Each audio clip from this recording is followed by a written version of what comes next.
وقل جاء الحق وزهق الباطل إن الباطل كان زهوقا.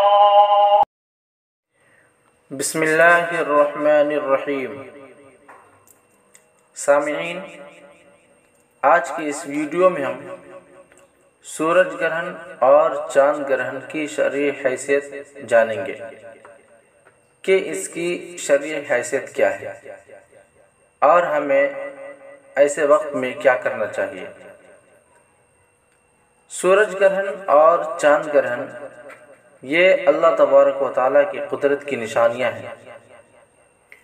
یہ ظاہر کرنے کے لیے کہ جو قادر مطلق یعنی اللہ تبارک و تعالیٰ سورج سے روشنی دیتا ہے اور چاند سے چاندنی دیتا ہے، وہی اللہ تعالیٰ ان کو ماند کر دینے پر بھی قادر ہے، یعنی ان کی روشنی کو کم کر دینے پر بھی قادر ہے. رسول اللہ صلی اللہ علیہ وسلم کے زمانے میں آپ صلی اللہ علیہ وسلم کے صاحبزادے حضرت ابراہیم رضی اللہ عنہ کے انتقال کے بعد سورج گرہن ہو گیا تھا. اس زمانے میں لوگوں کا یہ خیال تھا کہ سورج گرہن کسی بڑے آدمی کی وفات یا پیدائش کی وجہ سے ہوتا ہے، جیسا کہ ابھی آپ صلی اللہ علیہ وسلم کے بیٹے کی وفات پر ہوا.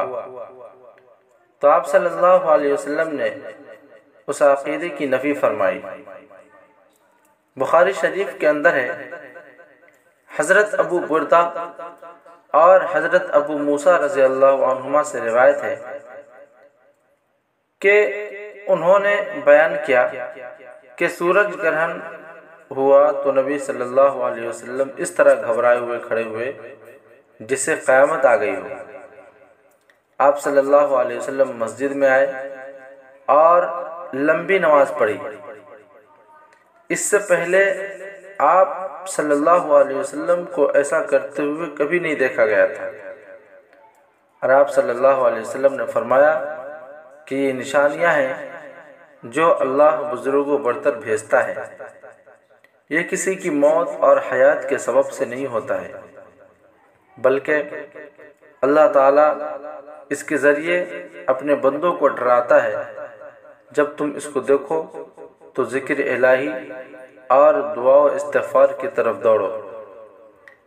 لہذا اسلام ہمیں یہ تعلیم دیتا ہے کہ اگر سورج گرہن ہو یا چاند گرہن ہو، جو بھی ہو، ہمیں اللہ تبارک و تعالیٰ کی طرف رجوع کرنا چاہیے، متوجہ ہونا چاہیے، نماز، دعا اور استغفار میں مشغول ہونا چاہیے.